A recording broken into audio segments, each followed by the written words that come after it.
जी हाँ, स्वागत है आपका हमारे DKV एजुकेशन चैनल में। और आज हम आपको बताएंगे एड ग्रेड अभ्यास पुस्तिका गणित कक्षा 7 में परिमेय संख्याएं। जी हाँ, परिमेय संख्याएं अध्याय 8। और ये प्राकृत संख्याएं, पूर्ण संख्याएं और परिमेय संख्याएं। प्राकृत संख्या वह संख्या है जिसे हम गिनने में यूज करते हैं। पूर्ण संख्याएं क्या कहलाती हैं? जिसमें जीरो शामिल होता है। और पूर्णांक संख्या होती है जिसमें माइनस और प्लस वाली संख्याएं होती है तथा जीरो होता है। और परिमेय संख्या वह संख्या है जो P/Q के रूप में होती है तथा P/Q मतलब Q का मान जीरो नहीं हो सकता, तो वह संख्या परिमेय संख्याएं कहलाती हैं।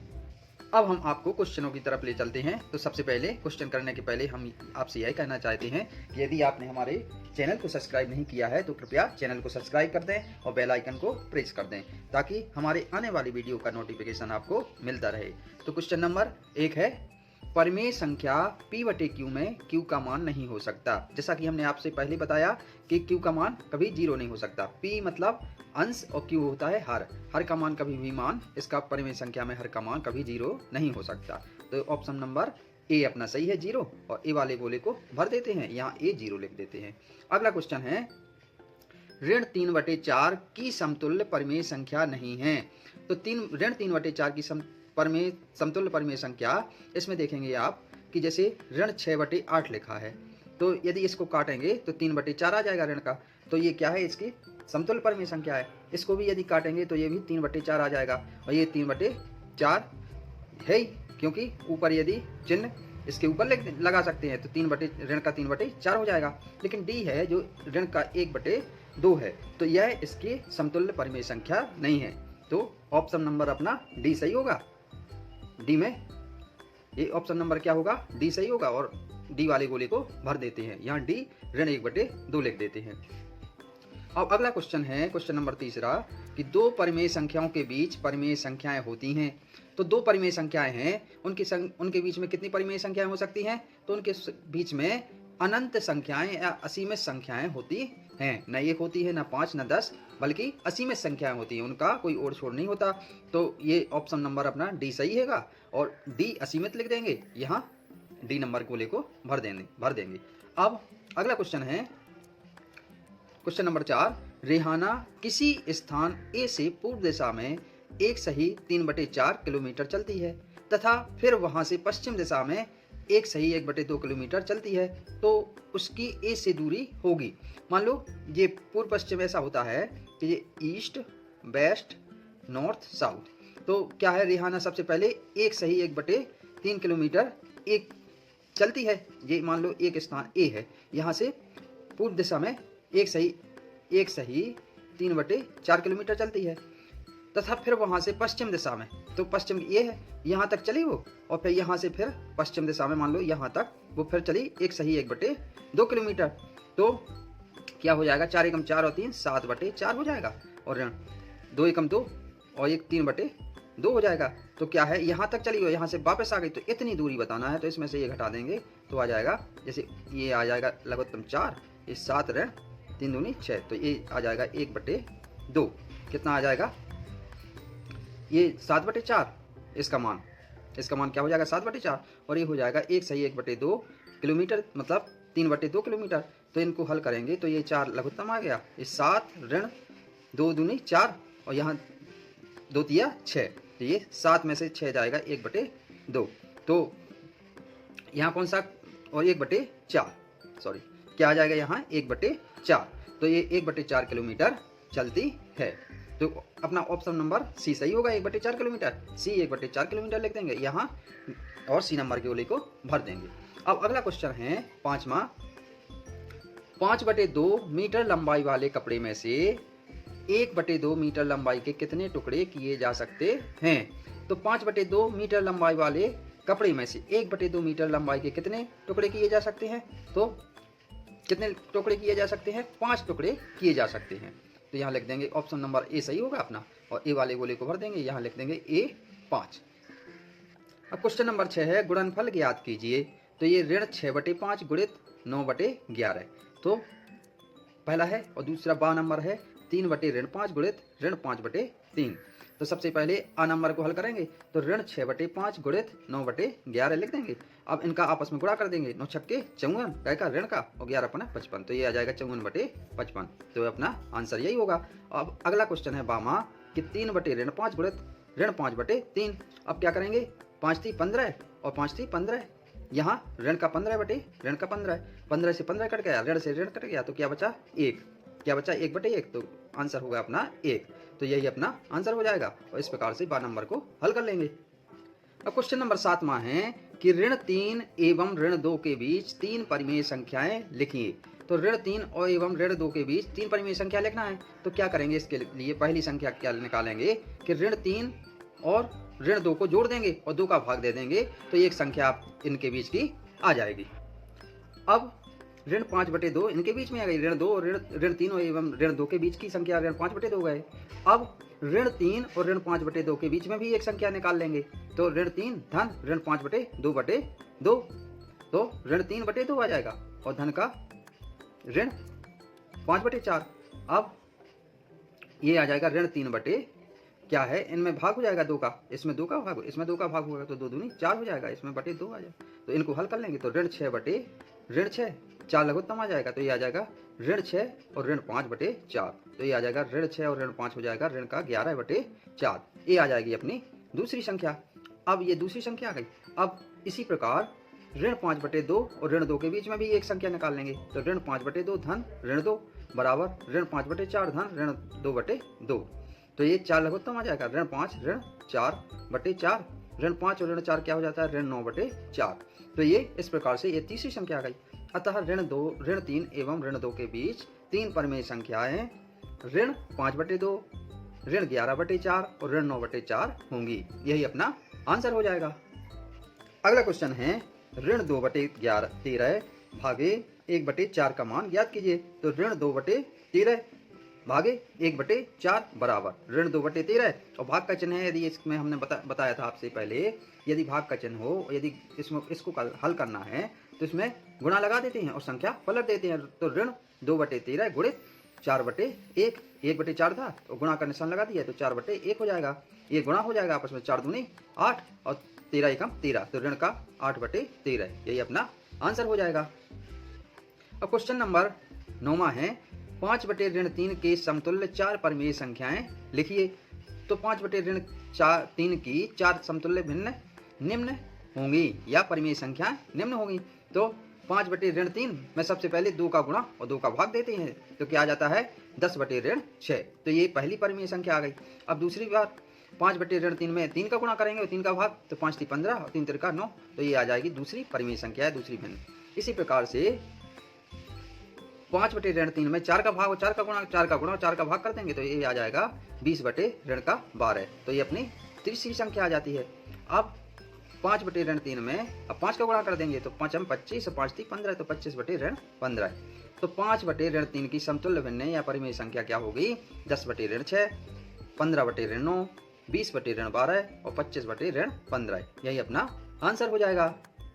क्वेश्चन नंबर 10 है कि 2 परिमेय संख्याओं का योगफल ऋण 5 है। इनमें से एक संख्या ऋण 10/7 है, तो दूसरी संख्या ज्ञात कीजिए। तो 2 परिमेय संख्याओं का योगफल क्या है, ऋण 5 दिया है। 2 परिमेय संख्याओं का योगफल ऋण 5 है तथा एक संख्या का मान क्या दिया है, ऋण 10/7 है तथा दूसरी संख्या माना क्या है, x है। तब इसको समीकरण के रूप में लिख लेंगे। तो पहली संख्या क्या है, ऋण 10/7 धन दूसरी संख्या x बराबर इसका मान क्या है, ऋण 5। मतलब दोनों संख्याओं का योग कितना है, ऋण 5। अब x बराबर इस तरफ संख्या जाएगी, ये ऋण 5 है, इस तरफ जाएगी तो ये ऋण की है तो धन की हो जाएगी 10/7। तो ये 7 लघुत्तम आ जाएगा, 7 पना इसके बटे में 1 लिख लेंगे, 7 एकम 7 और 7 पना 35, 1 का भाग 7 में देंगे तो 7 आ जाएगा, 7 पना 35, तो ऋण का 35 आ जाएगा।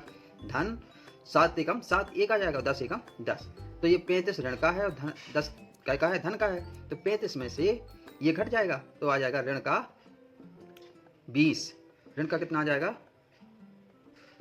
तो ये ऋण का 35 है, धन का 10, 35 में से 10 चला जाएगा तो बचेगा ऋण का, 35 में से 10 गए 25 आता है, यहाँ 20 सॉरी, ये आ जाता है 25, 25/7। तो ये उत्तर आ जाएगा। तो अगली संख्या क्या होगी, अतः दूसरी संख्या ऋण का 25/7 होगी या है। तो x का मान क्या आ जाएगा, ऋण का 25/7। तो दूसरी संख्या का मान क्या आ जाएगा, ऋण का 25/7। तो अपना आंसर यही हो जाएगा। अब अगला क्वेश्चन है 11वां। राजू के घर से स्कूल की दूरी 3 सही 2/7 किलोमीटर है तथा साहिल के घर से स्कूल की दूरी 3 सही 4/7 किलोमीटर है। दोनों में से किसको अधिक दूरी तय करनी पड़ती है तथा कितनी अधिक? तब दिया क्या है कि राजू के घर से स्कूल की दूरी 3 सही 2/7 किलोमीटर। तो इसको 7 × 21 और 2 23, 23/7 बराबर इसका भाग दे देंगे तो आ जाएगा 3.28 किलोमीटर। तथा साहिल के घर से स्कूल की दूरी कितनी हो जाएगी, 3 सही 4/7 है। ये साहिल के घर से स्कूल की दूरी क्या दी गई है, 3 सही 4/7। तो 7 × 21 और 4 25, 25/7। तो ये आ जाएगा 25/7। 7 का भाग दे देंगे 25 में, 3.57 किलोमीटर। तो 3.57 किलोमीटर, ये है 3.28 किलोमीटर। तो इसकी क्या होगी, दूरी अधिक होगी। तो लिख देंगे अतः साहिल को 0.29 किलोमीटर की दूरी अधिक तय करनी पड़ती है, क्योंकि क्वेश्चन में लिखा है कि किसको अधिक दूरी तय करनी पड़ती है और तथा कितनी अधिक। तो अतः साहिल को 0.29 किलोमीटर की दूरी अधिक तय करनी पड़ती है। तो यही अपना आंसर हो जाएगा। अगला क्वेश्चन है 12वां है कि ऋण 3 सही 2/7 और ऋण 3 सही 4/5 में से कौन सी संख्या बड़ी है। तो ये बताना है कि कौन सी संख्या बड़ी है। तो ऋण 3 सही 2/7 बराबर ये आ जाएगा ऋण, इसको क्या करेंगे, सरल भिन्न में बदल लेंगे। तो 7 × 21 और 2 23। तो ऋण का 23/7 बराबर इसका भाग देंगे इसमें तो ये आ जाएगा ऋण का 3.28। अब इसी प्रकार इसको कर लेंगे, ऋण 3 सही 4/5, 5 × 15 और 4 19, 19/5। तो ऋण का 19/5 आ जाएगा। 5 का इसमें क्या करेंगे, भाग कर देंगे तो आ जाएगा ऋण का 3.80। अब ये देखना है कि ये संख्या क्या है, ऋणात्मक है, और ऋणात्मक संख्या का मान जितना बड़ा होता है उतनी संख्या छोटी होती है। तो ये ऋण 3.80 और ये है ऋण 3.28। तो ये संख्या क्या होगी, छोटी हो जाएगी और ये संख्या बड़ी होगी। तो लिख देना है अतः ऋण 3 सही 2/7 संख्या ऋण 3 सही 4/5 से बड़ी है। मतलब ये जो संख्या पहली वाली संख्या ये क्या है, संख्या बड़ी है। तो यही अपना आंसर हो जाएगा। अब अगला क्वेश्चन है कि निम्नलिखित परिमेय संख्याओं को आरोही क्रम में लिखिए। तो ये दिया गया है कि ऋण 1/3 कॉमा ऋण 4/3 और कॉमा ऋण 2/9। तो इसको क्या करना है, आरोही क्रम में लिखना है। तो सबसे पहले इनमें भाग दे देते हैं। तो 1 में 3 का भाग दे देंगे, 1/3 है तो 3 का भाग देंगे तो 0.33 आ जाएगा, ये धनात्मक संख्या है। और ऋण 4/3, 3 का भाग इसमें देंगे तो ऋण का 1.33 आ जाएगा। और ऋण का 2/9 है तो 9 का भाग ऋण 2 में देंगे तो ये आ जाएगा ऋण का 0.22। तो अब संख्या क्या होगी, आरोही क्रम में लिखना है। आरोही क्रम में लिखने के लिए सबसे छोटी संख्या क्या है, सबसे छोटी संख्या क्या होगी। तब इससे स्पष्ट हो जाता है कि आरोही क्रम में ये संख्या जो इसमें से सबसे छोटी कौन सी होगी, ये ऋण का 1.33, ये सबसे छोटी होगी, ये उससे बड़ी होगी। ऋण 0.22 ये उससे बड़ी होगी और सबसे बड़ी होगी 0.33। मतलब सबसे छोटी क्या होगी। तब आरोही क्रम में कैसे लिखेंगे, ऋण 4/3 छोटा है, ये छोटा है का निशान है, या इससे बड़ा है ऋण 2/9 से बड़ा है 1/3। तो इस प्रकार से ये आरोही क्रम में लिख देते हैं और यही अपना आंसर हो जाता है। अब अगला क्वेश्चन है कि नाजिया, पायल और हरप्रीत अपने घर से विद्यालय के लिए क्रमशः 7/3 किलोमीटर, 5/4 किलोमीटर और 9/4 किलोमीटर दूरी तय करते हैं। तब क्वेश्चन है इसमें कि किसके द्वारा अधिक दूरी तय की गई। और दूसरा क्वेश्चन है तीनों द्वारा चली गई कुल दूरी कितनी है। तो सबसे पहले पहला क्वेश्चन क्या है, इसके लिए क्या करेंगे अपन, नाजिया के द्वारा इनको क्या करेंगे, जैसे 7/3 है तो इसका इसमें भाग दे देंगे तो यह आ जाएगा 2.33 किलोमीटर। इसी प्रकार से हरप्रीत पायल द्वारा 5/4 है तो 4 का भाग 5 में दे देंगे तो ये 1.25 किलोमीटर। इसी प्रकार 9/4 किलोमीटर दूरी तय करती है तो 4 का भाग 9 में दे देंगे तो ये आ जाएगा 2.25 किलोमीटर। तो इस प्रकार से इनको क्या है, दशमलव में बदल देंगे तो पता चल जाएगा कि कौन कितनी दूरी अधिक तय करती है। तो ये 2.33 किलोमीटर, 1.25 किलोमीटर और 2.25 किलोमीटर। तो सबसे अधिक क्या है, ये है। तो अतः लिख देंगे अतः नाजिया द्वारा, पहला क्वेश्चन है किसके द्वारा अधिक दूरी तय की गई है, तो लिख देंगे अतः नाजिया द्वारा अधिक दूरी तय की जाती है। अब क्वेश्चन नंबर दूसरा है कि तीनों द्वारा चली गई कुल दूरी कितनी है। तो तीनों को क्या करेंगे, योग कर लेंगे, तीनों का योग करेंगे। तो पहला है 7/3 धन 5/4 और धन 9/4। तो ये क्या है, लघुत्तम आ जाएगा इसका 12। अब 3 का भाग 12 में देंगे तो कितना आ जाएगा, 4, 4 सत्ते 28। और फिर 4 का भाग 12 में देंगे तो कितना आ जाएगा, 3, तो 5 3 15। 4 का भाग फिर 12 में देंगे तो आ जाएगा 3 और 3 नाम 27। तो ये आ जाएगा 28 + 15 + 27/12। तो इनको जोड़ेंगे तो ये आ जाएगा 70/12। अतः तीनों द्वारा चली गई कुल दूरी क्या होगी, 70/12 होगी, 70/12 किलोमीटर होगी। यही अपना आंसर आ जाएगा। अब अगला क्वेश्चन है कि दैनिक जीवन में 5 ऐसी स्थितियां खोजिए जो परिमेय संख्याओं को व्यक्त करते हों। तो ऐसी स्थितियां खोजना है कि परिमेय संख्या को जो व्यक्त करते हो या किया जा सकता है। तो जैसे साइकिल चलाने में प्रति घंटा लगा समय, एक क्वेश्चन होता है चाल बराबर दूरी बटे समय। तो इस प्रकार से इसको परिमेय संख्या के रूप में, यदि इनमें इकाई दी गई, यदि कोई माप दी गई होती तो इसको परिमेय संख्या के रूप में लिख सकते थे। तो इस प्रकार से इनके उदाहरण अपन को दैनिक जीवन से जोड़ के लिखना है। तो सबसे पहला होगा कि साइकिल चलाने में प्रति घंटा लगा समय। दूसरा है पैदल स्कूल जाने में लगा प्रति घंटा समय। तीसरा है दौड़ लगाने में प्रति घंटा लगा समय। रेलगाड़ी को पुल पार करने में लगा समय और बस द्वारा अपने लक्ष्य तक पहुंचने में लगा समय। तो इसको क्या कर सकते हैं कि परिमेय संख्या के रूप में लिख सकते हैं यदि इनमें दूरी और समय दिया गया होता। तो इस प्रकार से 8th ग्रेड का यह पाठ अब समाप्त होता है। अगले टॉपिक में, अगले अध्याय में हम आपसे फिर मिलेंगे। तब तक के लिए धन्यवाद। जय हिंद।